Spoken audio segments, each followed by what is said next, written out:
You can change your entire life by just changing one habit. Subscribe to our podcast and make listening a habit. Change your mindset, manifest your dream life, and live magically with Rise and Align. Raising the frequency one episode at a time. Everything is always working out for us. Hello and welcome back to the Rise and Align podcast, where we talk about all things high vibrational. We are your hosts. My name is Demi. And I'm Haley. We have Jason Solomon on the podcast today, an entrepreneur, consultant, worldwide speaker, mentor, and marketing specialist. We are so excited to have you. Jason, thank you so much for being here. We're so excited to have you, and we'd love to have you explain to our listeners a little bit about who you are and what you do. Yeah, 100%. Well, my name, Jason Solomon, born and raised in Indianapolis, Indiana. That's where I'm from. And I am what you call an entrepreneur. All right. I was literally the kid with the lemonade stand. So I've been an entrepreneur my whole entire life. I started my first official business when I was 18 years old, getting into health and nutrition, had distribution for 6 years in that. And it was a big blessing. Traveled the world, met the most amazing people, was able to build multiple businesses since then in consulting, and I built an accountability group, do retreats, all those different things. So it's been an amazing journey these past 10 years since I've been on this journey. I'm a father. I have a daughter who's 4 going on 50. Not 5, right? 50. And an amazing family, and just keep growing every single day. So personal growth started for me when I was 18. So everything kind of shifted around that time period when I got into business officially, and my life changed forever. So, I have an immense story. I have so many different ins and outs of my journey with, starting a business. I used to be an athlete as well. I kind of left that out. I played basketball my whole entire life. That was everything to me. The only 2 things I ever did in my life was play basketball and sell candy. I was literally that kid. I didn't go to school because I wanted to go to school. I didn't even know how did you get a degree? Didn't even know what degrees were offered. I was just so focused on entrepreneurship and the sports. And I kind of use sports as an avenue because where I'm from, and I think this is it's normal, but it's kind of sad in certain environments where the only way you think you can get to a level of success is by being a professional athlete. And so I took that route because the other options weren't as fulfilling, let's put it like that, because I have a lot of friends that went down the wrong road. So sports was kind of a safe haven for me. It kept me out of a lot of trouble. It kept my mind focused, and it was a thing that I used as a potential vehicle where I could have the money, have the time down the road to be able to start businesses. But that didn't really happen due to injuries. I got hurt playing basketball, and so I had to really find a different route. And that's when at 18, everything kind of changed. My older brother was the one that gave me the books. He gave me a book called Rich Dad, Poor Dad. And I started reading that book. And I always tell people when I first started getting into personal growth and I read these different books, listening to these different teachers, for me, it made me realize I wasn't crazy because I was always the kid thinking different. I never followed the crowd. I never did what everybody else did. And so when you're the person that's going against the grain, you typically think there's something wrong with you because you don't fit with everybody else. So when I started reading those books, it's like, if you guys ever seen the movies where the alien goes to a different planet and it finds more of its own kind? Right? I don't know, whatever movie it was, right? Avatar or like Wall-E or something. He just goes to, first off, he's on a planet where everyone else is extinct. And then he goes to a different planet, realizes that there's more of him. So when I got in personal growth, that was that experience for me. I'm like, wow, like more people like me do exist. I'm not crazy. Oh, this makes sense on why I was always thinking that way. And so that's when things really changed for me. And I just got really in depth with it and took it to the next level. That's so relatable. I love that you said that. Yeah, definitely growing up feeling alone it makes you think really differently as a child. And you were saying that you kind of started entrepreneurship as a child. What do you think like influenced you to do that or go down that route? That's a very good question. So I'll give you a quick story, all right? And I share this on a lot of the mindset calls that I do. And it was a story when I was 4 years old. And I'm sure we can all look back at like those time periods, Haley, where we were like really young and there was something that just stuck with you, right? So every maybe Friday or Saturday, my mom would take me to a grocery store, which is down the street from where I lived in Indy, called Marsh. These stores don't exist anymore. It's like a Kroger or Walmart or Target. And we would go there and she would let me buy the little Matchbox or Hot Wheels trucks, right? Because I collected those trucks when I was a kid. And they were like $1.29. I remember so vividly. So one day we went to the store and I was like, Mom, I want this truck. And it was like I don't know, a Dodge Ram monster truck, a little tiny one. And I still have this truck today. All right, it's actually on my dresser. And I still have this truck today. And my mom, she did the greatest thing that I don't even think she knows this story. I don't even think she knows what it did for me. And looking back, I didn't understand that this was the start of it until I kind of looked back a few years ago, like, wow, this is where it really started for me. And she did the greatest thing she ever did that day. She said, son, this time I'm not buying this truck for you. You got to earn it. Right then and there. I mean, it was to the point where there's nothing, you can't really do a lot at 4 years old other than what you can do around the house. So I was like, Mom, what can I sweep? What can I clean? You need help with this, you need help with that. I went crazy for this little $1.29 truck, right? Like cleaned up things that didn't even need to be cleaned. And then eventually she gave me the money. I went to the store and I bought the truck. Knowing what that did for me, it made me realize like, wow, I can put in a little bit of work and get money and get the things I want. That was, when I look back, that was the thing that started for me. And I still have that truck today because it meant that much to me, right? It was like the start of my entrepreneur journey in a sense. That's so amazing. And it's really cool that you were able to come to that conclusion at such a young age. I feel like that can take such a long time for so many people to figure out. So that is so cool. And you were mentioning, when you started getting into self-development, you had some mentors and leaders and you were exploring different books and stuff. And now you are a mentor to other people. What do you think makes a good mentor or leader to someone else? Well, you guys have good questions. Trust me, I get a lot of questions and I'm like, this was actually good. That is a great question. All right. So whoever's watching this, if you have a goal of leading people, all right, really take in what I'm about to share with you. In my opinion, and I don't say this for myself, but from what I've seen, because I've had some of the best mentors. I mean, great people. I'll do a little name dropping. You guys probably, if you study, I know Demi for sure studies Bob Proctor. So Bob was my mentor, and he passed away 3 years ago. God rest his soul. His wife Linda today is still my mentor. They're friends. The thing that I got of being around them was the people that they were connected with. A lot of powerful individuals that I've met throughout the years, and I studied. I've been around. I've been at some tables. But anyways, all those people that I found that were great leaders. Because I don't think a leader is someone that points and says, do this. I think that's a boss. I think a leader it has the power of saying two words, follow me.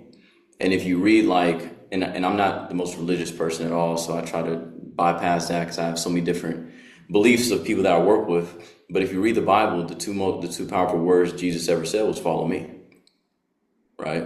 He didn't want to explain too much because he was the example. It's like Gandhi said, I am my message. So the greatest leaders I know were first the greatest followers.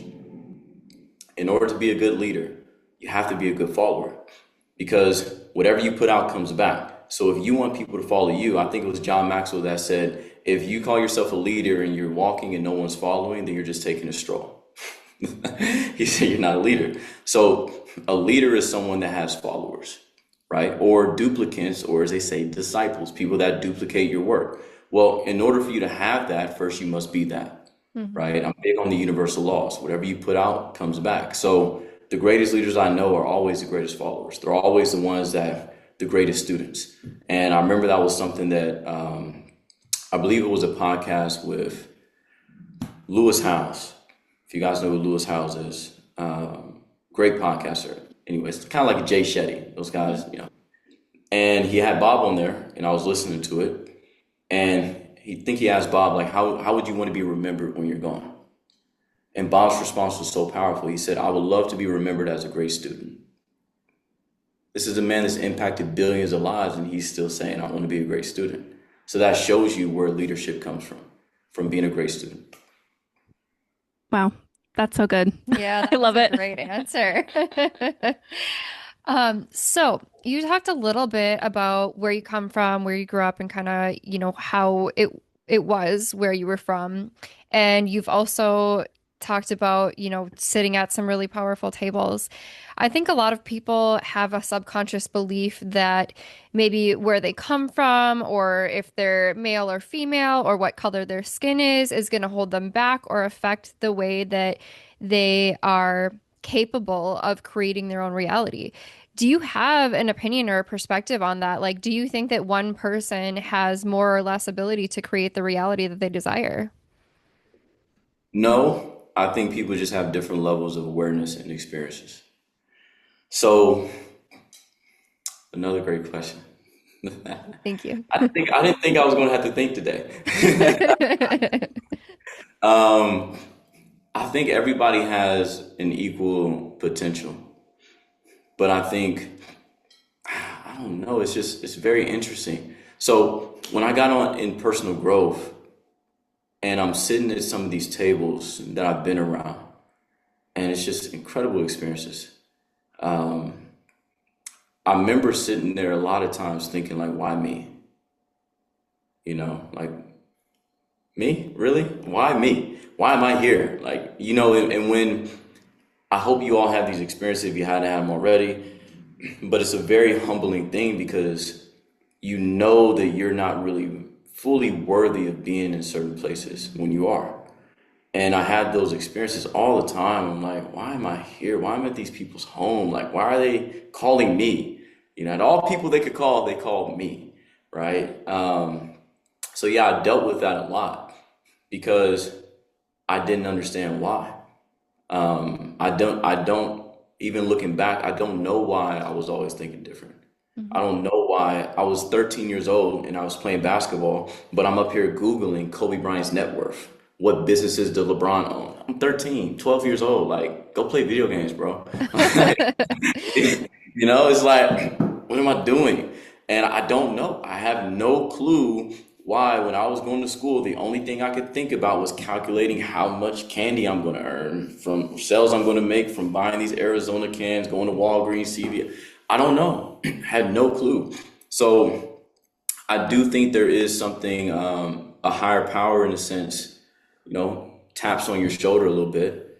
Um, I don't know if you call it chosen or called upon, whatever. People, if religious, they call it prophets or apostles or whatever it is. But for me, I do believe everyone gets a chance. Mhm. I remember one of my mentors told me, he said, every day you wake up with two things. You wake up with the chance and the choice. If you woke up this morning, you got a chance. You got another chance. You got another shot, right? And then if you woke up this morning, you also have choice. And I think that the creator honors those things. It gives you a chance and then honors the choice. So I just made different decisions. I didn't get in some cars that could have ended the wrong way. I didn't go to some parties that ended the wrong way. I just decided to go to the gym. Why? Because I always knew I wanted to do something with my life. So great question. I don't know how to answer that fully because I'm still learning. I'm, still on the journey, but I do believe that there are certain people that everybody gets tapped, but I do think there's those people that get tapped twice. Mm, that's awesome. Thank you for sharing that. When you say, or when you're kind of talking about sitting at the tables, and feeling like, why me? And it kind of brings me to this idea of self-concept. How do you think self-concept plays a role in creating your reality or becoming successful, or what might it be? Self-concept, are you referring to like self-image? Like, Yeah, like Mhm. self-image, self-perception. Yeah. yeah, I think it plays a big role. Um, Actually, right before I got on this call, I was speaking with a young lady from Germany, and we were talking about some of the things she's doing. And what I was discussing with her, because I host retreats for my accountability group, and she was launching off some retreats. So I was just kind of giving her some, ins and outs on how I've done it. And I told her, I said, the price you charge people is based upon a few things. I said, number one is based upon your value, and number two is based upon your self-image. And so to kind of spill into that, I think it plays a big role, because whatever we receive is what we feel we're worthy of. If you don't feel you're worthy of it, you wouldn't receive it, right? You wouldn't go to those places if you feel that you're in a proper sense above that, right? So I think self-image is everything. It's how you see the world. There's a quote, it's a very interesting quote. And Demi, you probably heard this before. There's a quote that says, I'm not who I think I am. I'm not who you think I am. I am who I think you think I am. Meaning, I'm not the person I think I am. I'm not even who you think I am. I am who I think you think I am. So if I think you think I'm a leader, then I'm going to act like a leader, right? But that's coming from myself, though. It's coming from what I think you're thinking of me. Self-image. If I think that you think that I'm a follower, then I'm going to be a follower around you, right? So it all comes from yourself. It's self-image, it's self-concept, is your belief system about how you are. And then I also think that comes down to preparation too, because if you prepare, that increases your self-image. One of my favorite teachers I follow is Ed Milet. And I was listening to his audio. I probably listened to this audio the last 5 times the last day or two, just on repeat. And it was this concept of how you build your worth, your wealth, your reputation is through repetitions. How you build your worth, your wealth, your reputation is from reps and repetition. And that is what I feel would increase someone's self-image, is reps in the gym and certain things. But yeah, I think self-image is everything, 100%. So going off that topic, I mean, I know because you knew Bob that you certainly are understanding that our subconscious beliefs are programmed by our environment when we're a child, and you're also a father. Do you think that, the knowledge that you've gained and the experiences that you've had in this field have affected the way that you raise your daughter? 100%. Hmm. And I think what it's also done is made me more aware of how freaking programmed I am Yeah. from tires. Like, because I catch myself saying things and I'm like, wait, it sounds like my dad. Let me stop that really, So again, subconsciously, between the age of 0 to 18, I was programmed a certain way, Hmm. right? I was on my own, thinking my own, but still, you're programmed from your environment, from your experiences, from what you see. So I didn't realize like how deep my subconscious program really was until I had a daughter, right? Because then you can only treat a human being the way you were treated or the way you're aware of. So I would do certain things and I'm like, nah, that sounds like my dad. And that sounds like my mom. And I'm like, why does it sound, why do I do that? Oh, I'm programmed. So I think it made me aware of how programmed I am. And the thing that I'm blessed to be able to do is catch myself. So it's not that you don't never do those things. You just got to learn how to catch yourself. So I try to catch myself when I do recognize a lot of the subconscious things. But there's good and bad, right? Like, so if there's something good that my parents did, then I'll do it. But if it's something bad that I was like, or something that I wouldn't want, I'll try to catch it and change it. But it has definitely changed how I communicate to her, for sure. Um, the conversation and the belief is instilled tremendously, right? It's like I'm in her ear like, hey, you're big time. Hey, you're the best in the world. Hey, keep going, keep growing. Hey, everybody loves you. Like, I'm in her ear constantly. Hey, what does integrity mean? It means do the right thing. All right, what does be a leader mean? It means think for yourself every day, right? I'm in her ear. I have her writing out her gratitudes at 4 years old, right? She has a list on her paper. Mara's after her name's Amara. Mara's affirmation. I am amazing. I am positive. I am a leader. I am a good listener. I am, what is it? Stuff like that. So it's definitely changed because I'm like, the biggest thing I can do for a human being, and especially a female in my eyes, is to instill confidence and self-belief, right? So that's the biggest thing I can do for her is instill confidence and self-belief. So it's changed how I communicate for sure. Because it was a lot of unconscious negativity in my household. We can't, right? I'm like, that word, my daughter says that, I say, hey, that's a bad word. That's like saying, a curse word with me. We don't say that. Absolutely not. No. Wash your tongue, right? Oh, So, that's yeah. amazing. That's Yeah. really inspirational. And I think that, hearing that it's almost, I think a lot of us are going to feel like, wow, that's like how I wish I grew up. I wish I had that. And it's really amazing to see people who are stepping into um, this new wave of parenting where we're breaking the old cycles, breaking the old patterns, and hopefully bringing about like a new generation that has a better hand on their mindset and, practicing things like gratitude and feeling more confident because they were raised to believe that they are and that anything is possible. It's inspiring. It really is. It's heartwarming. It also makes me think about, so we have a lot of times on this podcast talked about roles of masculine and feminine. And when you were talking about like, number one, you're a man in a leadership position. And two, you said, if I'm going to instill anything in a daughter and a female, like it's going to be this. Do you have, like, what do you think the roles of masculine and feminine are? Do you think they're different? Like what's your perspective on that? How much time do we have? Yeah, it's interesting because with my accountability group, we have a men's and a women's call. Mm, And I think if you're running a community, you got to have that. Um, and on the men's call, we talk about that a lot, like masculine and feminine. Here's what I'm on. I'm a believer in the universal laws. hmm Demi, you know this, and I'm sure Haley, you're aware. There's a law called the law of gender and gestation. The law of gender states that there has to be a masculine and feminine side for everything to exist. You got to have male, you got to have female. And what I see happen in the world today, and I'm not going to throw too many references, but there's a lot of books like Art of War or 40 Laws of Power.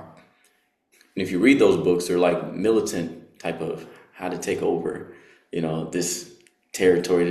But if you understand like the principles, you can get a lot from them. But there's a quote that says, if you want to take over a nation, destroy the men.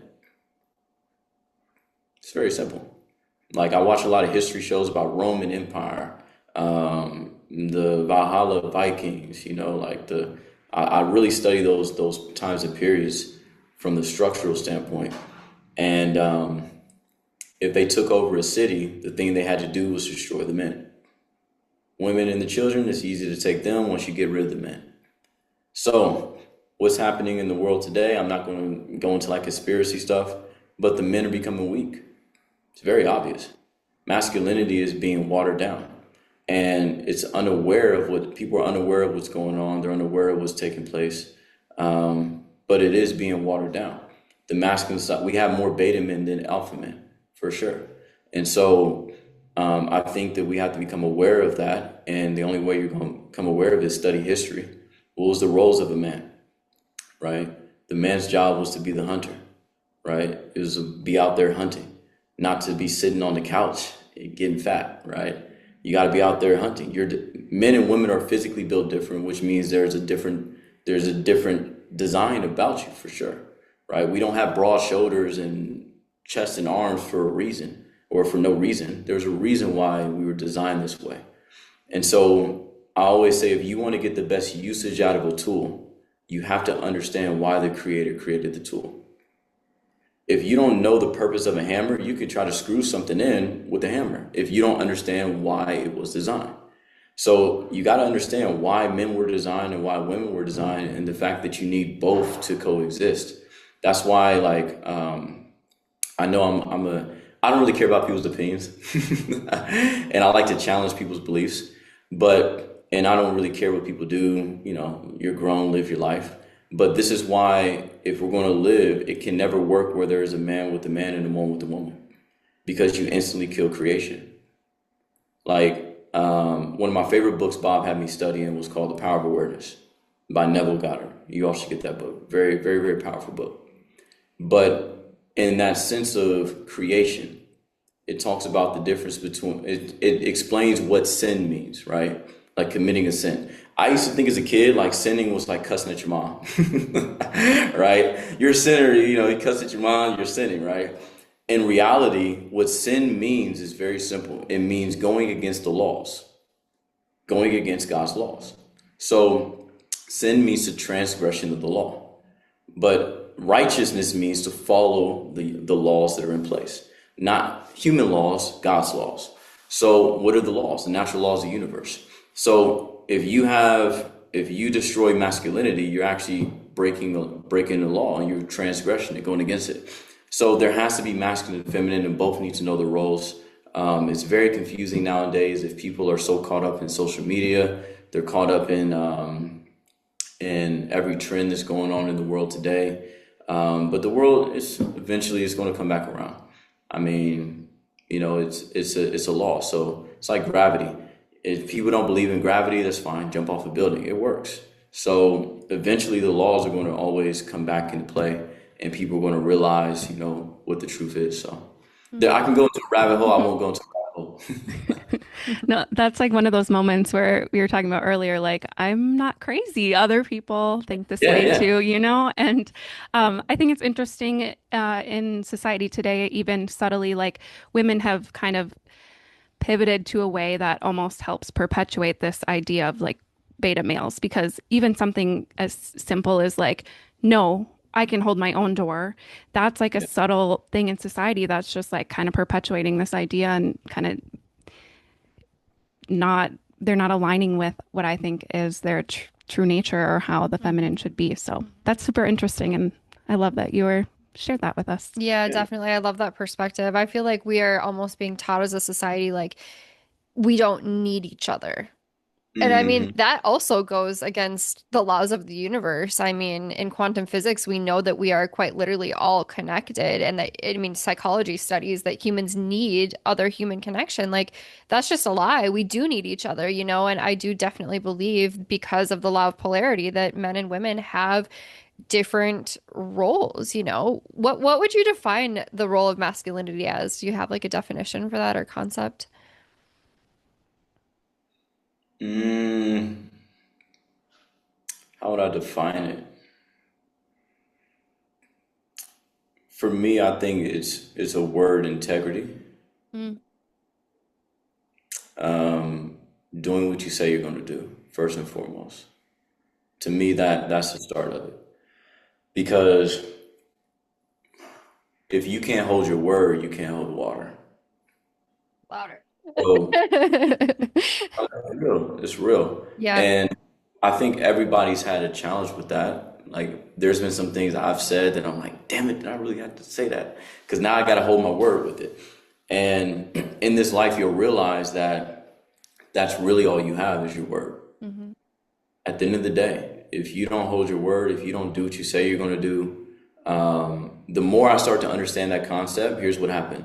The less I started to speak, because I became very cautious on what I said, because I know that I got to back this up.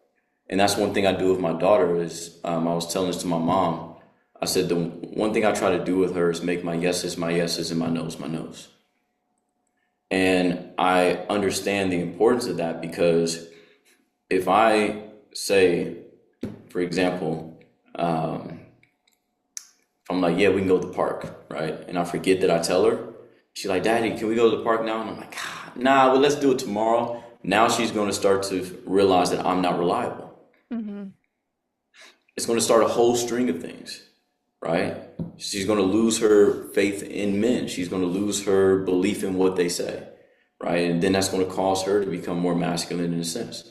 So I think it comes down to integrity of doing what you say you're going to do. If I say no, it means no, right? It's not going to be an argument. If I say yes, it means yes. If I say we can get ice cream and I forget 3 hours later and I said it and you remind me that I said it, we're going to go get ice cream, right? I think that's where it starts.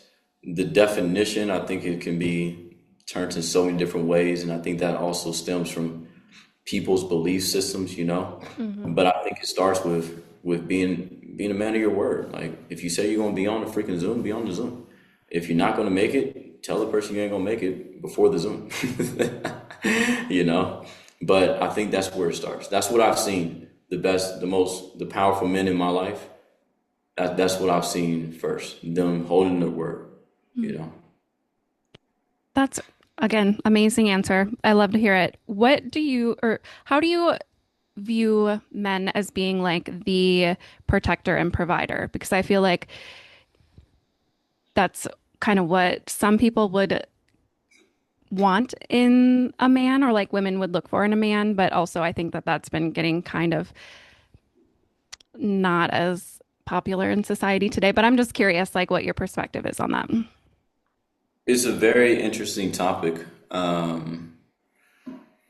because of how we live now. Hmm. Very interesting. So, and I always try to look back. That's why I study history. All right. You can say protector and provider today. What does that mean today? Then you can say protector and provider like back in like BC times or, Hmm. times. Let's say that, for example, right? Where, and I studied the history of men being protectors and providers. It was the literal sense of that. Mm-hmm. Like, men were trained for war. All the men in the village knew how to use a sword.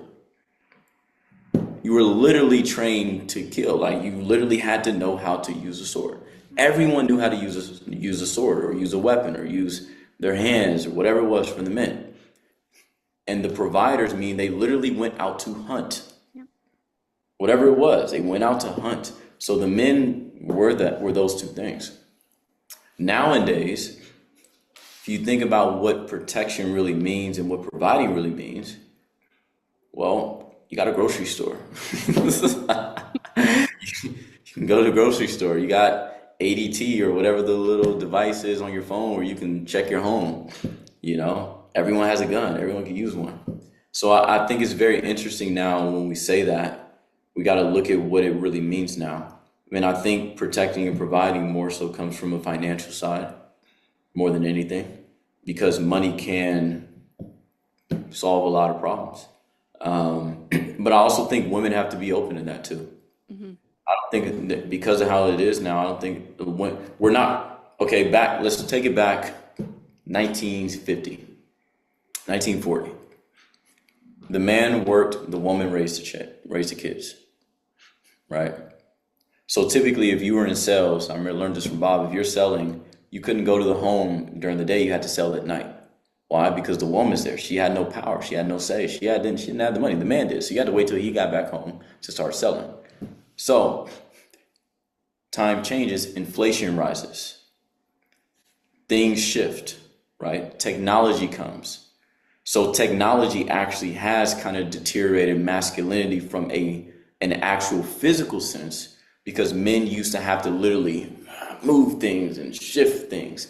Now it's this, right? It's moved from the physical side of masculinity, which is why you have a gym to go to on every corner.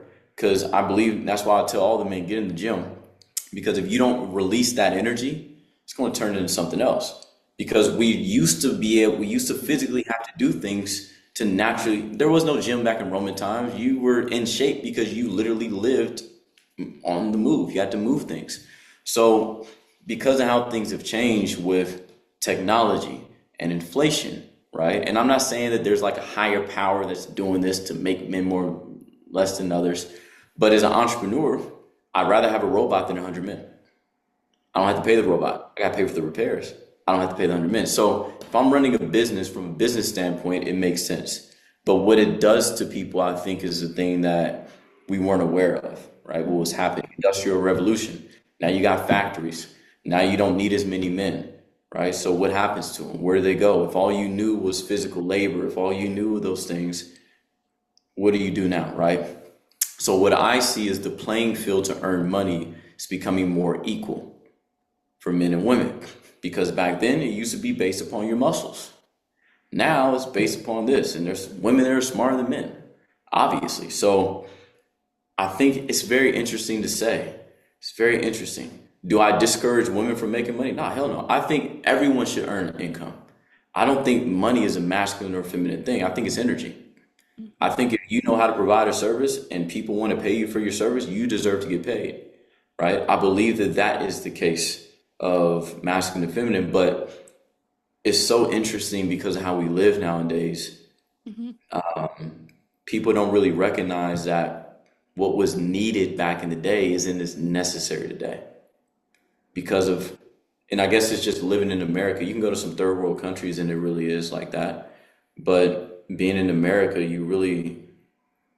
it's very challenging to the type of masculine and feminine is different than it used to be because it has to be. So that's just my 2 cents on it.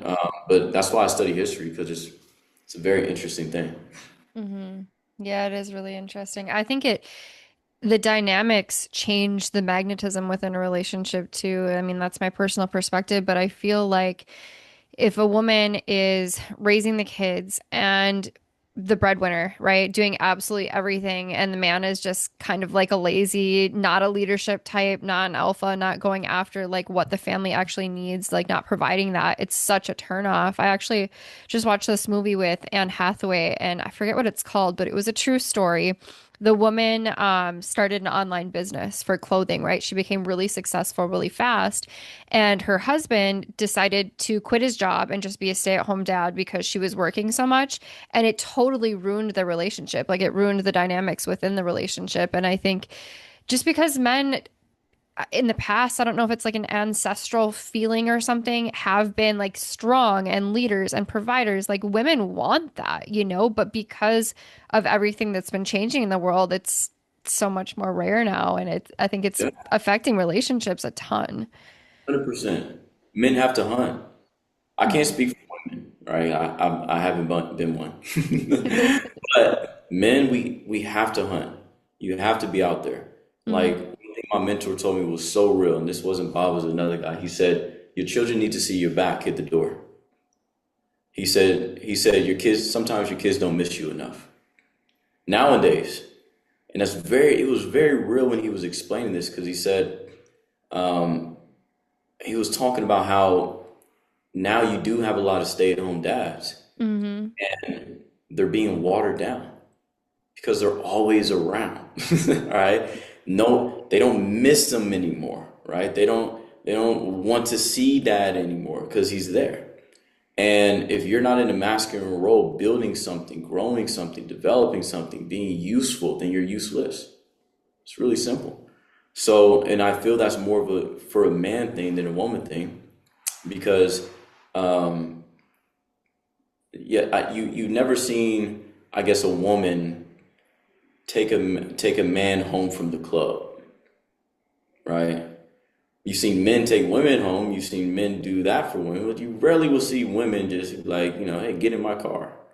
That's because men, okay, I'll give you this real example.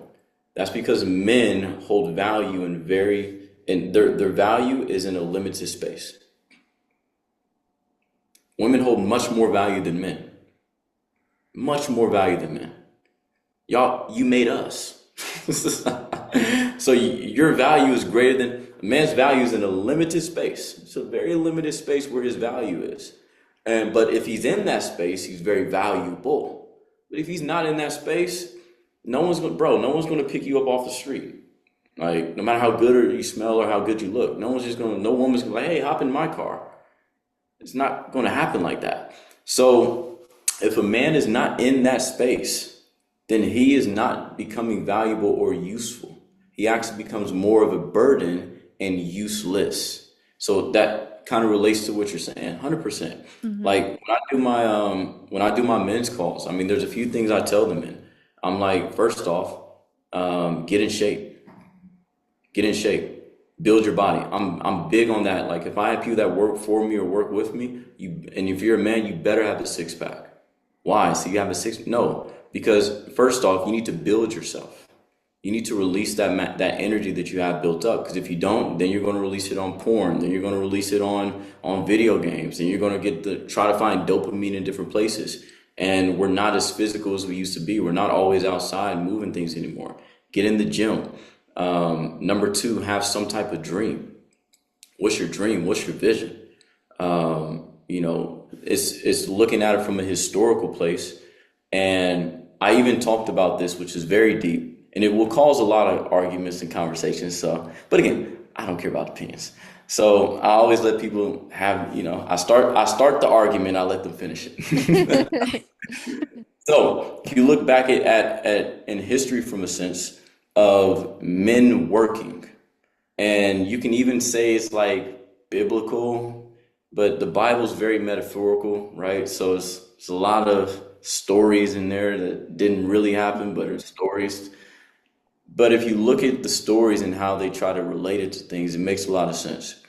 So I always say this, and I don't want women to get offended by this because it makes sense. A man's first love is his work. Mm-hmm. It is not a woman.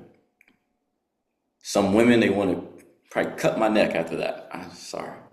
But women, listen to me. It's going to a good place. A man's first love is his work. That's why in the Bible it says Adam was made and he was working, then came Eve. Now, I don't know how that happened. I don't even know if that's a real story. We'll see. But then again, a man was built to work. That was the first purpose of a man. That's why we're built like this. We were built to work. So a man's first love is his work.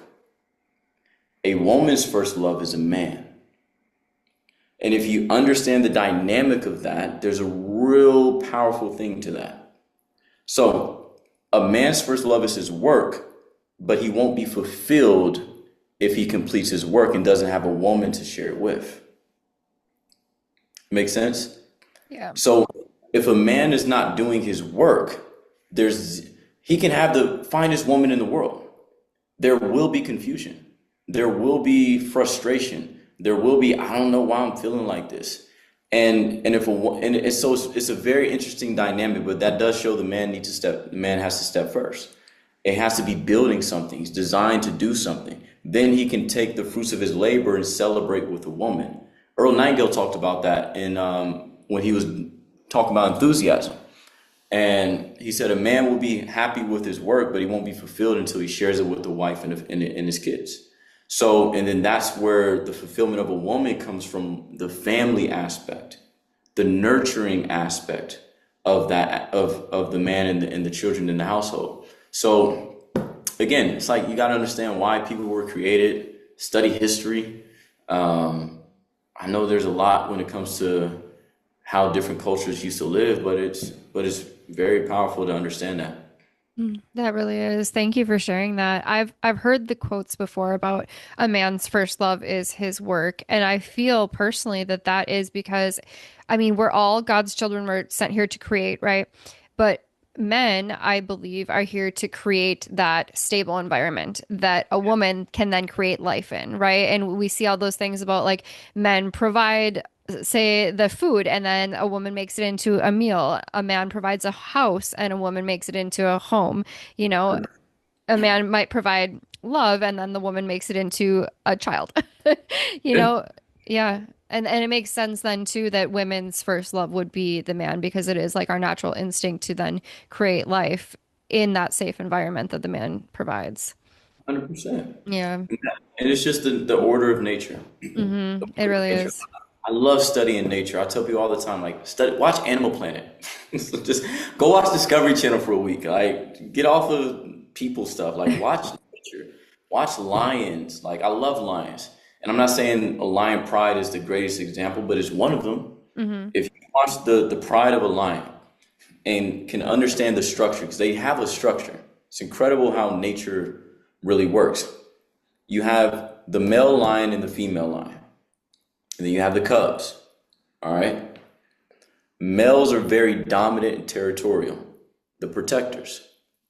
Now, the male lion is there for two reasons. He's only there for two reasons. Only there for two reasons: to protect and to continue the bloodline. Mm-hmm. It's there. The male lion, typically, if you watch lions, like if you go on like a safari, which I haven't been on, but I've watched enough of them, they always say the male lions, you got to catch them at night because they don't move. They're like the laziest dudes in the world. But that's because they're preserving their energy because they're the ones that have to fight first. They're the heads of the family. They got to fight first. They got to defend first. And so studying the dynamics of even lion pride structures, of how when the women go out and, let's say, make the food and get the kill, the female lions, the male lion must eat first. People don't understand that. I remember my mentor said, if there was one meal in the house and it was you, your wife, and your kid, who eats first? And he said the person that eats first is the person that has the potential to go out and get more food. Right? That person eats first, not the kid, because the kid can't feed the adult. The man has to eat first to go out and get more food. It's understanding the order of things, of how they work. And now I'm going on a rabbit hole, but studying nature, studying how how nature works, it's incredible. You've never seen a male lion with a male lion having sex. Where? Now, do what you want. I don't really care. I don't follow people anyways on Instagram, so do what you want to do. But you've never seen a female lion with a female lion making out. You won't. That goes against nature's laws. Mm-hmm. So actually, here's a cool example of this, of why you need masculine and feminine. If you don't, you're going to have a big problem. I used to live in Atlanta, Georgia. All right. And I love Atlanta. And I remember one of my first times going down to Atlanta, it was during, I think like spring when I went down there. So pollen season, right? And I don't know if y'all ever been down to Atlanta where there's a lot of pollen. I swear it is the weirdest thing if you've never seen it. Yellow floats everywhere. Every car, they say don't even wash your car because as soon as you get out the car wash, pollen is going to land. It is literally like you wipe your finger and you just see the thick yellow pollen on. It was incredible. I'm like, what the heck is this? Atlanta doesn't snow. And they're like, no, it's pollen. I'm like, this is crazy. So pollen season is incredible in Atlanta, Georgia. But people don't know why allergies have gotten worse, why there's more pollen in the air. I'm going to give you all this. You probably know, maybe not. When cities used to plant trees, they didn't understand the dynamic of trees. So if you guys ever, like, it's not as noticeable anymore, but trees that drop fruit, right? And you know how there's always like fruit on the sidewalks, like the little berries and stuff on the sidewalks? Well, what happened was because the trees that released the fruit, they would leave a mess everywhere. The city had to go in and clean them up. And it cost the city a lot more money to clean up the fruit all the time off the sidewalks. So what cities start to realize doing studies, which tree produced the fruit or dropped the fruit? And it was the female trees. The female trees were the ones that dropped the fruit. The male trees were the ones that released the pollen. So cities said it's much cheaper to clean up pollen than it is to clean up fruit. So in cities, you will find city planners, they do not plant female trees. They don't plant as many female trees anymore, only masculine tree seeds. Why? So that they don't have to pay to pick up the fruits, because the male sends the pollen, the female tree collects the pollen, and then it releases the fruit.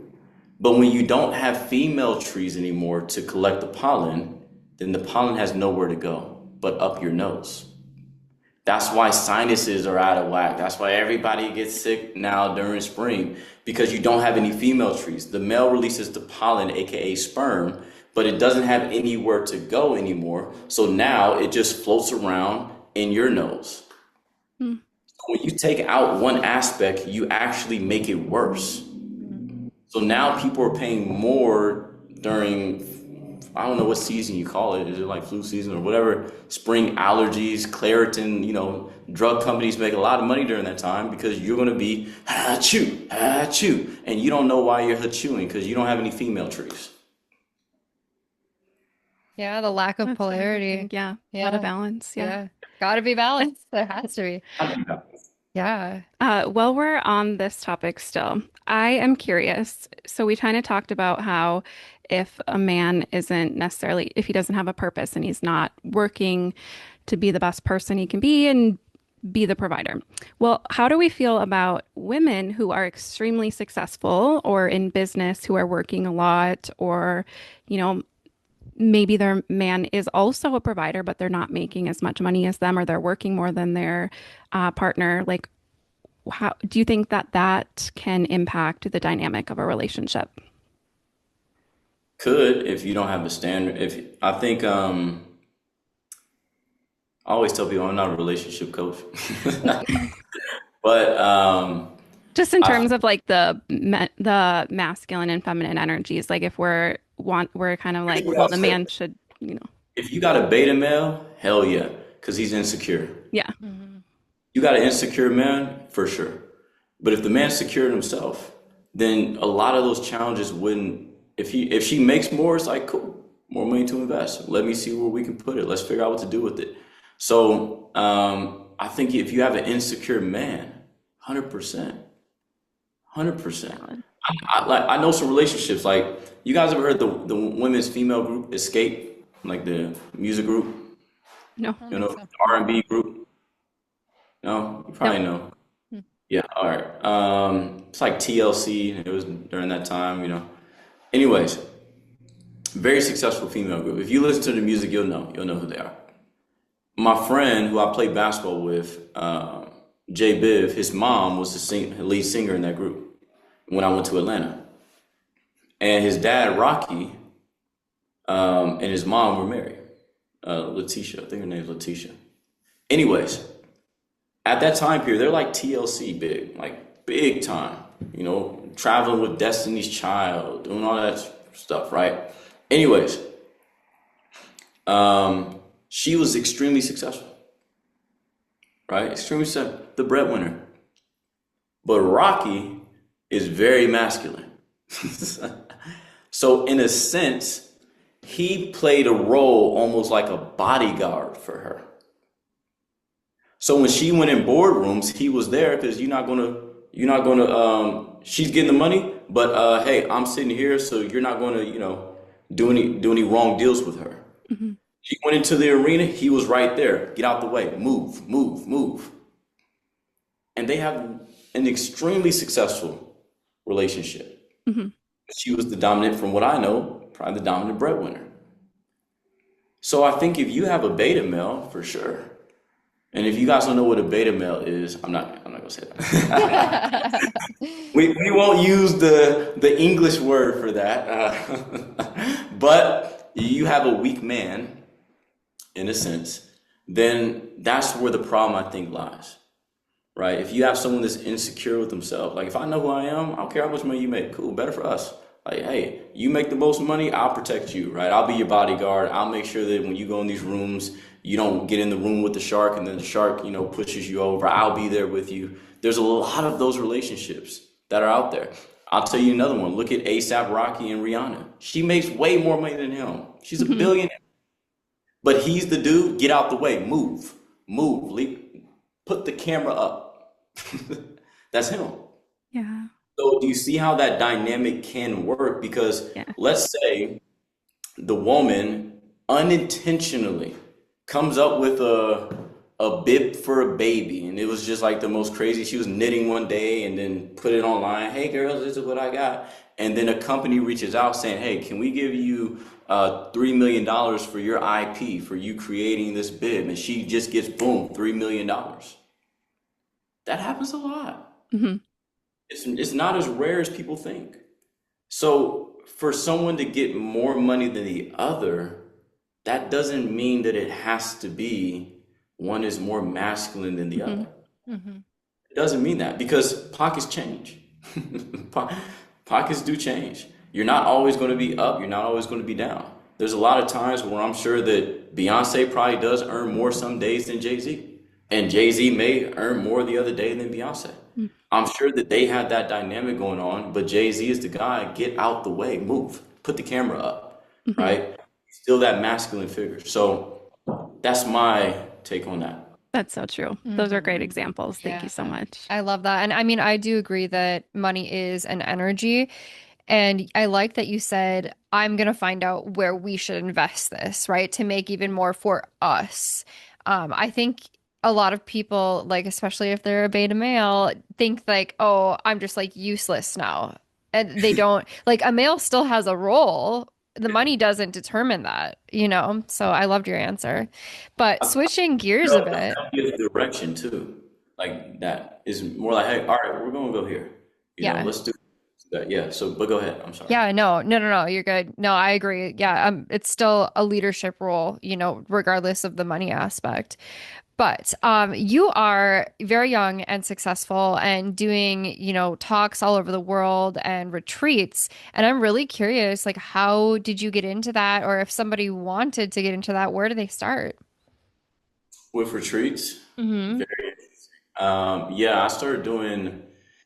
Let me take it back. I've been doing events since I was 18, and big events, small events, events with 5 people in a room, events with me in the room, because no one showed up. To me being on stage with speaking in front of thousands of people. So I've seen the polarity of that swing.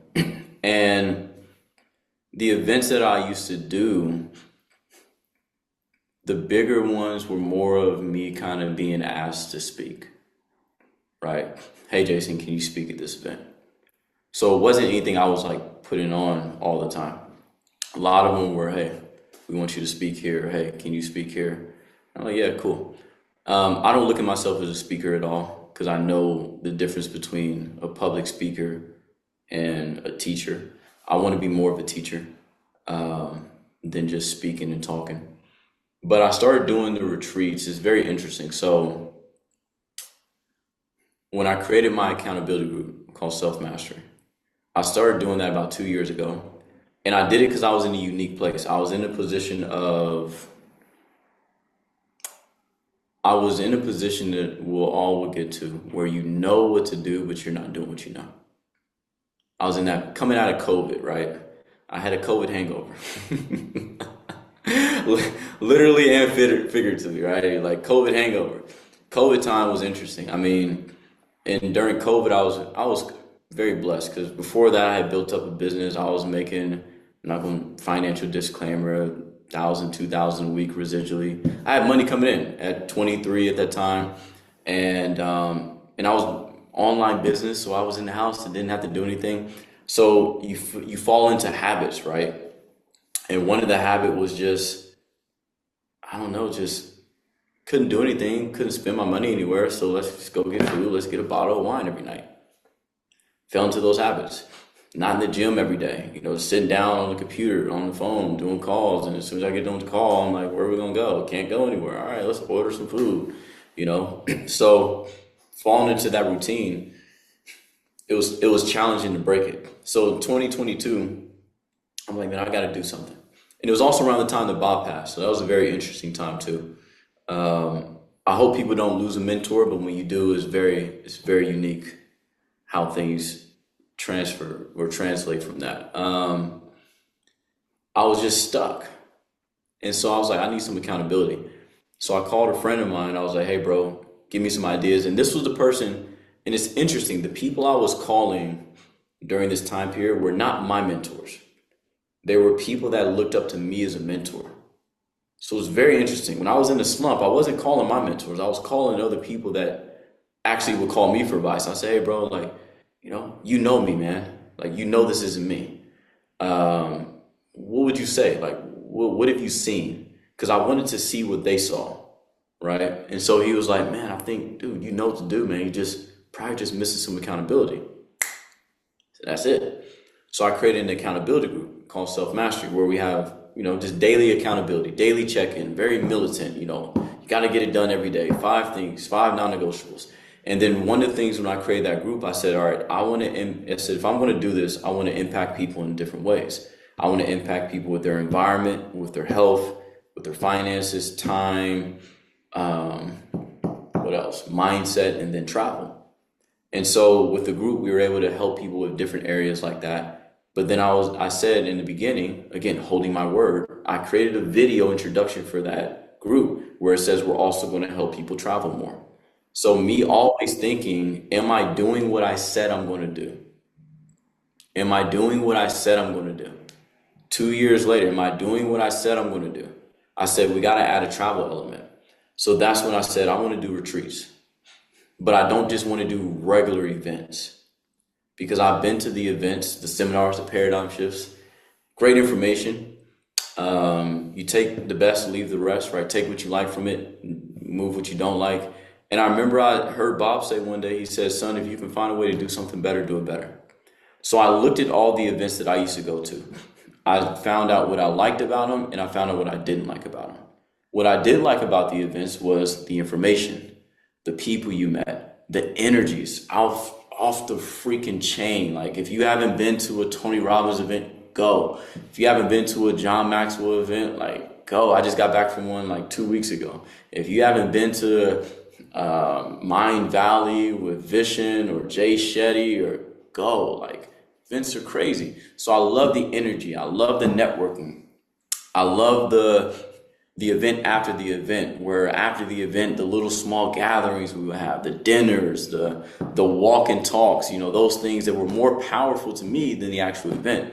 But I did not like sitting in a room 3 days in a row from 9 to 5. Because that's typically what happens when you go to these 3-day events. You're in a big arena, it's cold as hell. You're there listening to all these speakers, and I get brain dead after an hour of listening to people. I'm the person, if I hear information, I want to move. Thank you. I want to leave and go work. So I found what I liked, I found what I didn't. I said, okay, I want to have my own events, but I don't want to call them events. I want to call them retreats, because I don't just want to talk about mindset. I want to incorporate fitness. I want to incorporate lifestyle, because one of the things that used to happen when I used to go to these events, we would be in the most amazing places in the world, but we're in a room from 9 to 5 for 3 days, and we would only get to see Cancun from 5 to 9. Right? We only get to see Dubai from 5 to 9.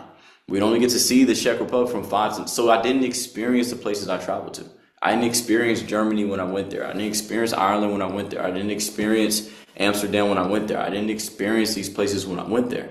So I said, I want to make sure that when people leave, they have said that they have actually seen this place. So when I started doing my retreats, they're 3 to 5 days. I just did one in London, hell of an experience. I want to keep them kind of small, 20 people, 15 people at a time, because I want to replicate the small gatherings that I used to go to, the smaller meetings where when I would go to Baba Linda's home. Like, to me, that was the most impactful. I was telling Linda that the other day. I said, the biggest thing that helped me was when you brought me to your home, and I'm sitting down in your living room and I'm talking, and there's no arena, there's no crowd, there's no cameras, but it's intimate conversations. It's a small gathering. It's where people can really connect and talk. So I do them about 15 to 20 people. We'll go to a specific destination, and then there will be a theme for the retreat. So each day we'll have 3 different parts. We'll do a mindset training in the morning. I'll still do that, but it's only for like 2 hours. All right, nothing more than that. Then in the afternoon, we'll do a fitness training, or whatever part of the day we'll do mindset, we'll do fitness.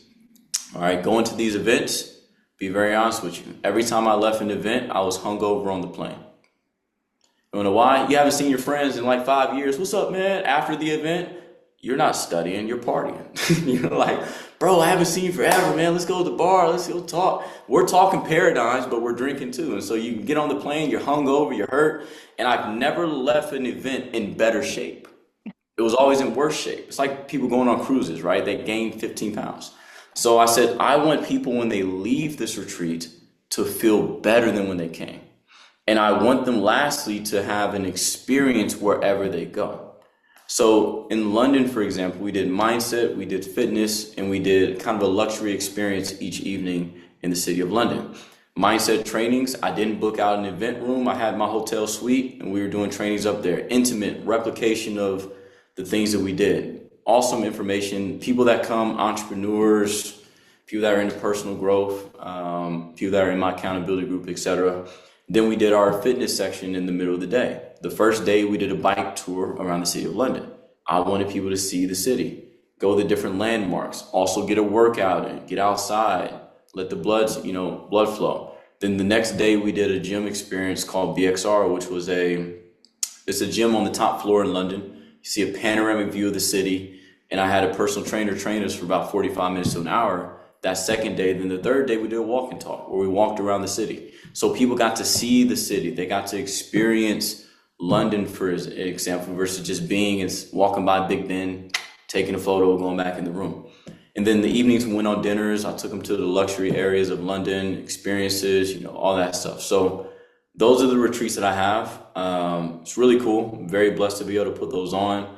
I'm grateful people trust me if I say come, they come. So it's not even a difficult thing. I'm doing one in Utah next month in August, where that's going to be like an outdoor thing. We'll do our mindset trainings in the morning. Then we'll do team hiking in the afternoon. Then we're going to do whitewater rafting. We're going to do ATVs. We're going to do, what else are we going to do?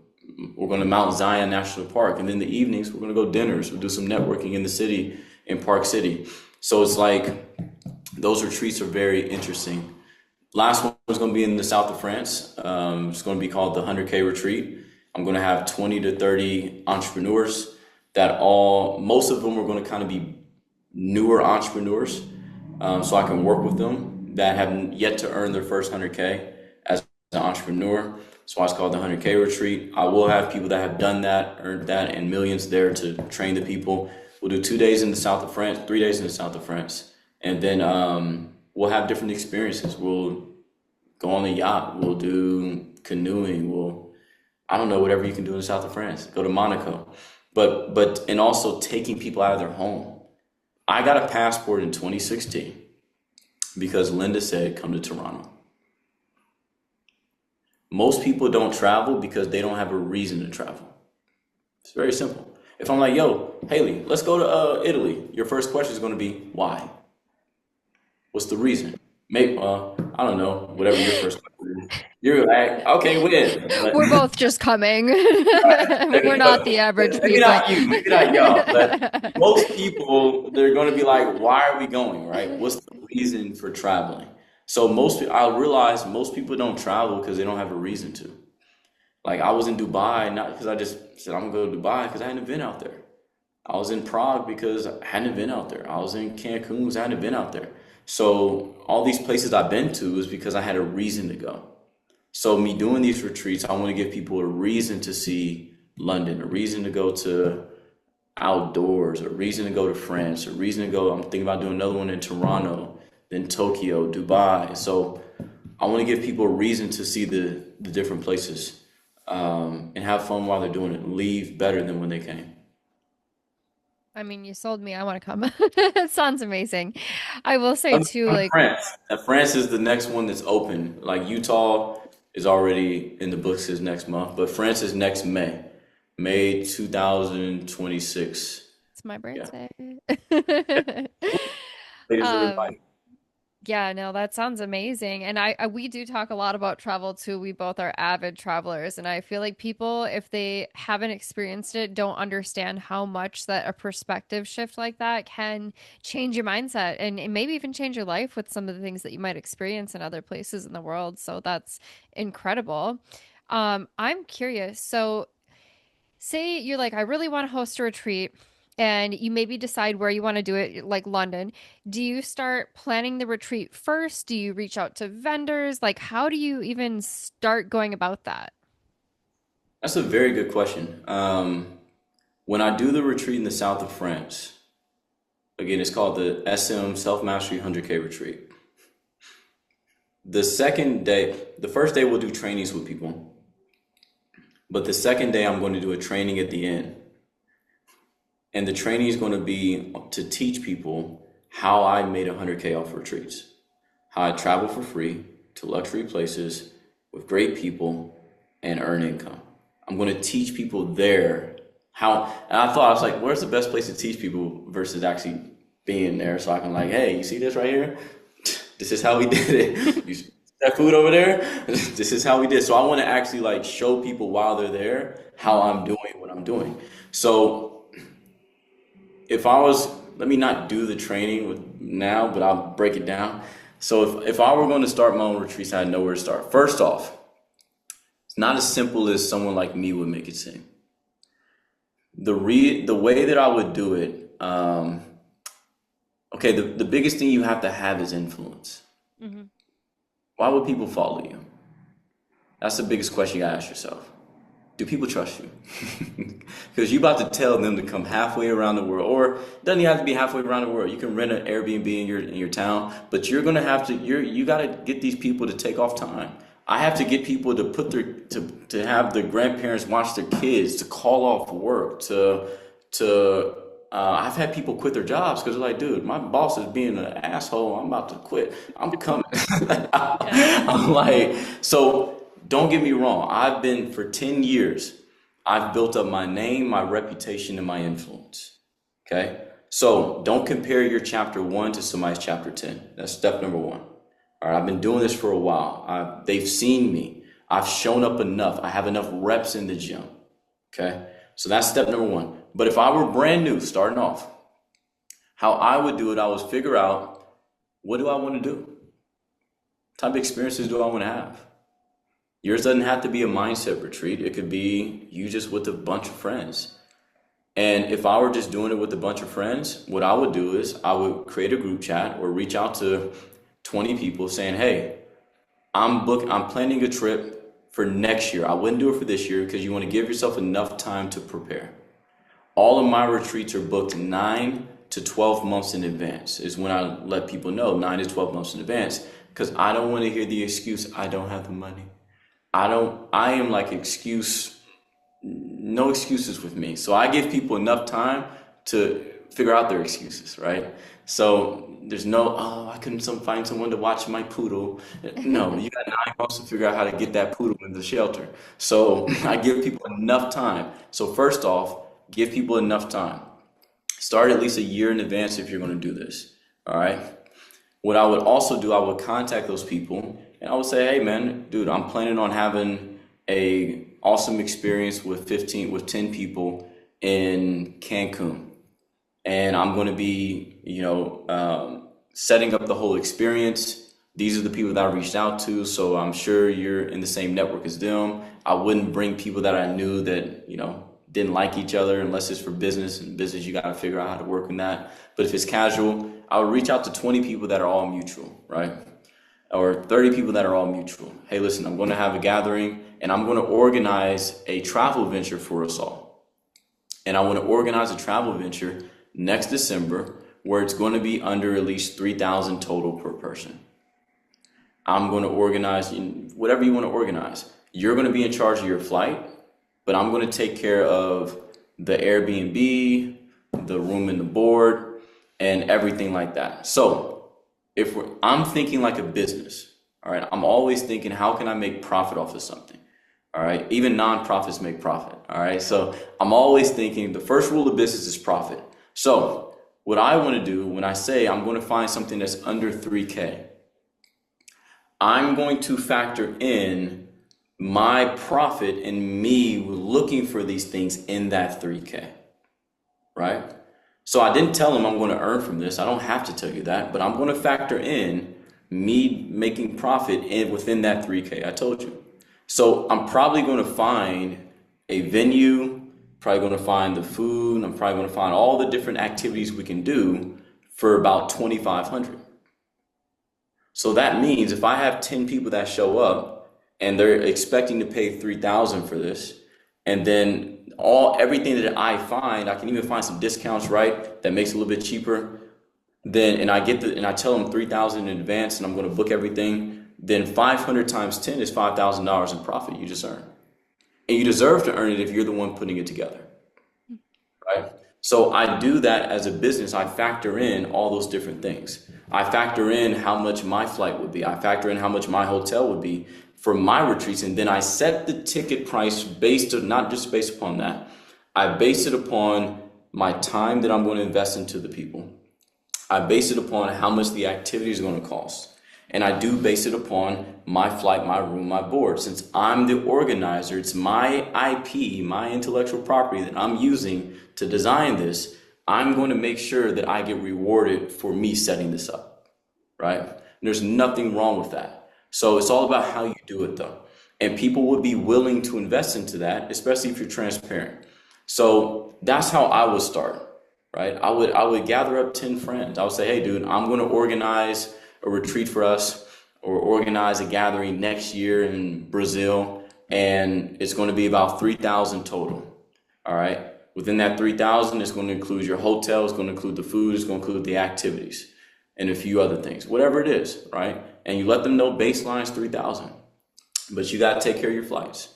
Maybe you figure out a payment strategy to where they can pay it over a 3-month time period, right? Where it's 1,000 per month that I'll need at this date, and then you find the Airbnb they can stay at. You find a grocery store where you can buy all the food in bulk for everybody to stay at. And then you find the different activities you're going to do within that, and then you can also do your best to factor in how much profit do I want to earn. And you can do that, factor it in within the ticket price of what you're selling. So that's kind of how I do it. And that's how I do it to the point where I make it seamless. I don't care if people know that I'm earning profit, but I don't want it to be about that. I'm very transparent when I do my retreats. I just told my friend, the lady I talked to about this earlier, when I do my retreats, it's very obvious that most of the ticket price is for my time. And I make that very, very clear. Most of the ticket that people are paying is for my time. And that's only because I am at a frequency of being able to charge a certain amount for my time, right? So for France, the tickets are 2,000 for France. Majority of that 2,000 is for me doing that training. It's not for the venue. 500 for the food, but the other 1,500 is for my time. That's going in my pocket because I understand now how to provide the value that's going to be worth more than $2,000. So that leads to the next point. Make sure whatever price you're setting, the experience outweighs the price. When value exceeds price and certainty rises, you'll get people to exchange their money into your ideas. So you have to set up those experiences. So another thing that I do when I am doing these retreats, I have presentations. And I put together presentations for the people that I want to come. And I make it very clean, very detailed. But here's what I do. I do not put pictures of France that I don't think we're actually going to experience. So all the photos, and I'll send you ladies the video I did for France, all the photos that I have on that video is what I want people to actually see when they go there. I don't want to be like the brochure that has like the beautiful villa, the flowers, and you get to the villa and it's like dirty and you see a raccoon laying on the floor. I'm like, no one's going to come back. So I want people to come back to these experiences. So I need to make sure whatever I'm promoting, it matches what I want people to actually see and experience. And then I have to do my best to hold my word to hold that experience. So there's a lot that goes into it. But I think you start with, an idea, create an idea. Where do you want to go? That's step number one. Step number two, figure out how much you want to charge, figure out how much you want to earn. If you want to earn $200 per person, $500 per person, okay, that's your profit. Then you factor in how much is it going to cost for maybe an Airbnb or separate hotel rooms or all those things. Then you factor all that into the full price. Okay, so you're not saying, hey, it's $2,500, but then it's additional $500 for me to set this up. It sounds a lot better to say, hey, the total is $3,000 versus you owe me $2,500, but you got to throw me another $500 for me organizing this. Now, just factor in the whole price and make sure you hand select the people in the beginning. You don't just want random people showing up. At my retreats, I don't play the game of negativity. I don't play the game of what is this about. Before you come, you're going to know what this is about. You're going to know who I am. It's not going to be random people just showing up. I am very selective about who comes to these retreats because sometimes we're in a mansion together, not like you're in um, always in a hotel. There's some, you got people that are, I'm booking a mansion for friends. So therefore, you got people that are staying together that need to know each other, that need to be acquainted, that need to be associated, maybe on the same frequency. Most of the people that come to my retreats, they're into personal growth. They've been studying this for years. They run different businesses. So it's a very unique thing.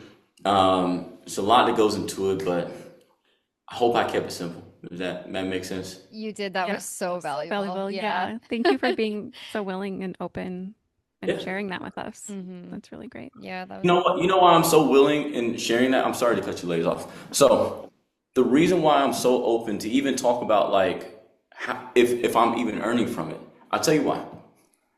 Because of what my mentors did with me. So we went to an event in Germany in 2019, and God bless Linda because she was my mentor. She helped hosted this event. Bob came out. Coolest experience. I was on stage with Bob freaking Proctor. It's crazy. I've been there a couple times, so it was still crazy experiences. And I remember we were at the lunch because he had a VIP lunch and regular lunch. So the VIP was behind the stage. We go behind the stage, eat lunch. And I'm sitting down with Linda, and I ask just anything. I don't really have a filter to my questions. Sometimes it's kind of like I remember we were at dinner one day, and I'm like, "Damn, Linda, how much did that bracelet cost?" And Bob looked at me like, "I'm supposed to ask that." I just don't have a filter. I'm like, "Damn, how much does that cost?" And it's just I just want to know. So I remember I asked her. I said, "How much did this cost? Like, how did you set it up?" And she told me she didn't hold back. She said, "Jason, this venue was 70,000. The tickets were 250. The tickets covered this. The tickets covered that. Here's the profit. Here's what we're going to earn from it." She didn't hide it from me, Hmm. right? She was very transparent, and she's running a business. You're supposed to make profit. I think people feel bad for earning profit. Why do you feel bad for earning profit off of somebody? It's like you ever heard people say, "I don't want to earn money off of people." Who else you gonna earn money off of?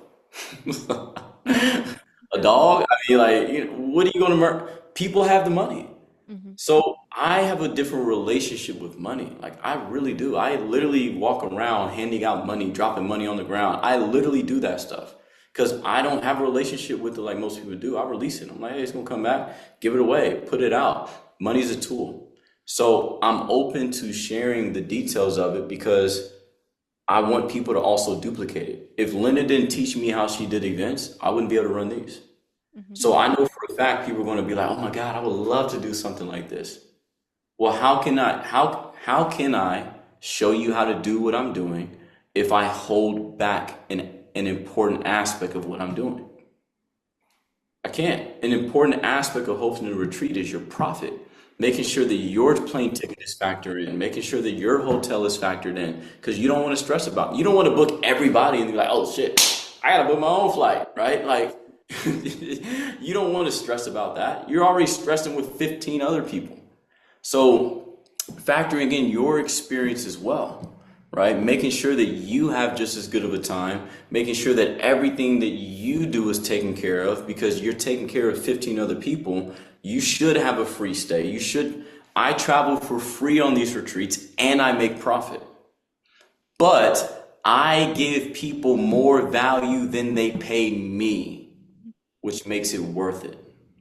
If you give people more value, they'll pay whatever you ask. If I can show you how to make $1 million, would you give me 500,000? Yeah,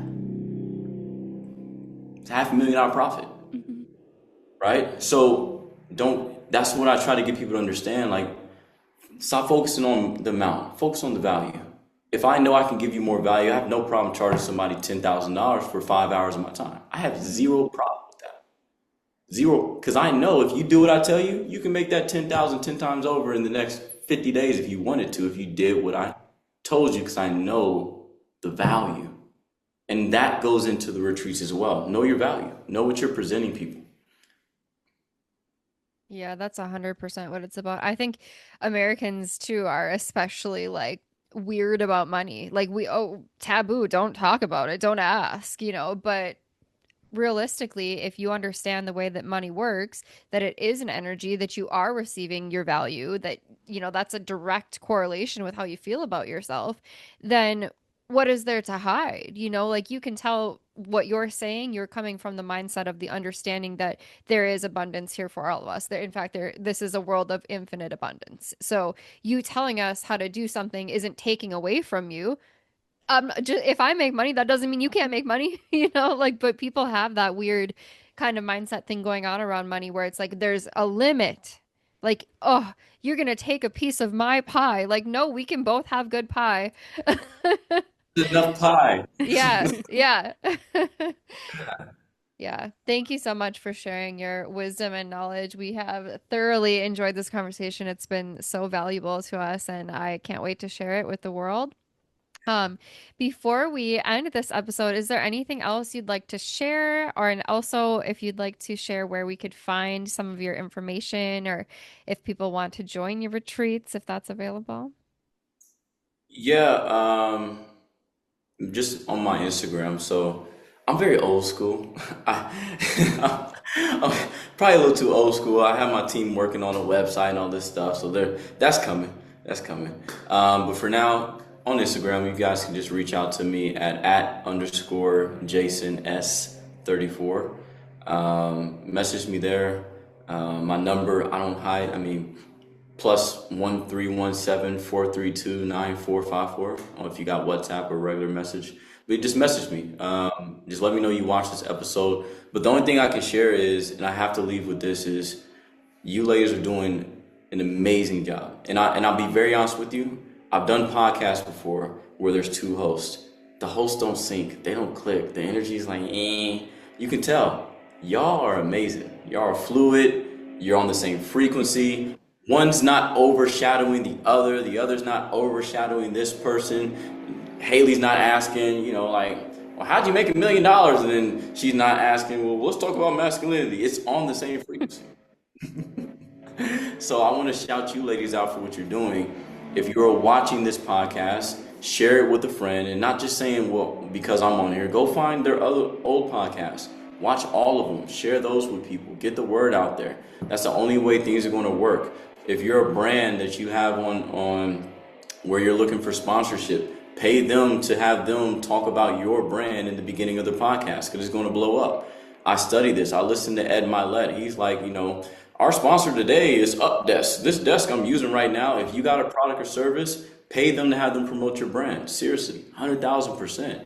Because if you ladies continue to do this podcast, it's going to do nothing but blow up, because you're open to, and specifically, I know this from me talking, you're open to radical truth.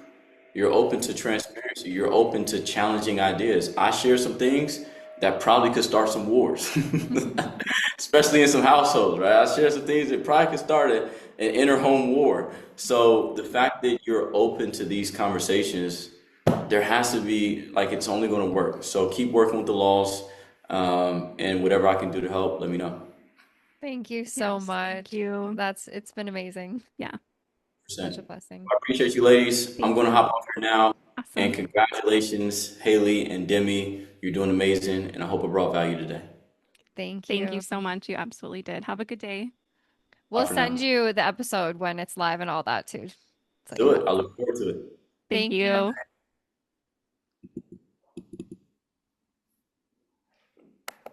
Right. Okay. As per usual, we're going to pull a card for you and see what the universe has to add to this wonderful conversation. Woo! That's the one. There she is. Soil. Ooh, okay.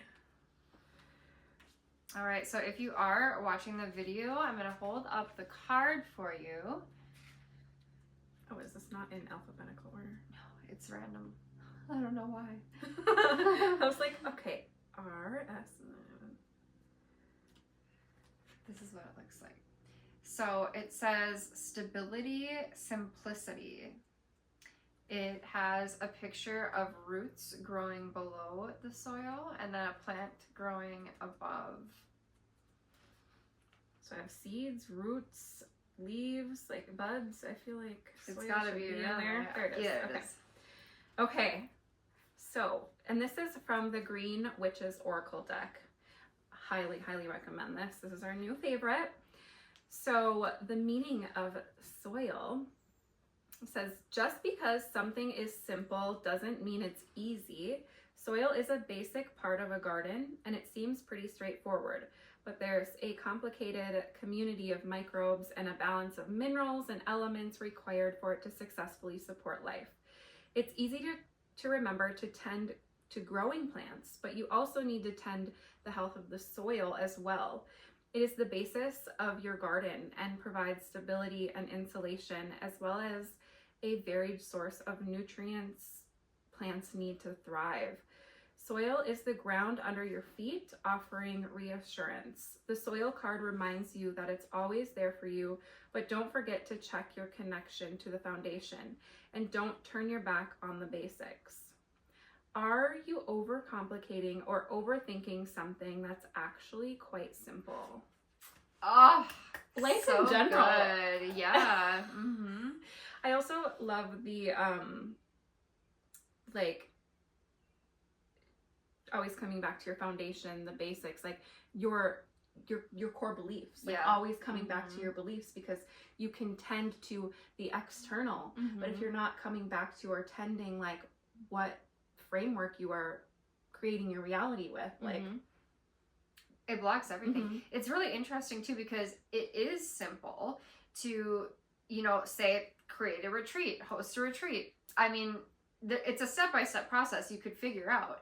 But if your subconscious belief is, I'm not good enough to do that, I'm not far enough to do that, I'm not old enough to do that, I'm not experienced enough to do that, then you're not going to do it. You have to work on that groundedness and your own core beliefs about who you are and what you can do and what you're capable of doing and what your value is. Like, that's all where it comes from, is that groundedness. So, so good. Oh, yes.